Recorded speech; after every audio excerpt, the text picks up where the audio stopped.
How to fix Instagram login banned account error. Hey everyone, welcome to the channel. In this video, I'm going to guide you on how you can fix a banned account error on Instagram. So without any further ado or without any delay, let's get started with today's video.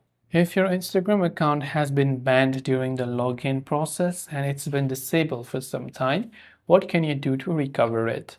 Well, if we open our browser here and we type in banned Instagram account, we'll find a pop-up from Instagram here, a couple of links that says disable Instagram account or what can you do if your account was disabled. So let's just tap on that particular option here. Let's say the first one.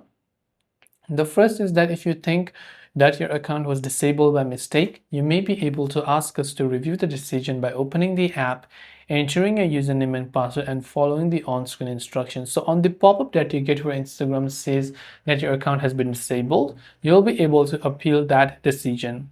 But if you don't see a disabled message, you may be experiencing just a login issue. If your account was deleted by you or someone with your password, then there's no way to restore it. So I hope this video helped you. If you have any questions, do feel free to leave them down below. As always, thank you for watching and see you in the next video.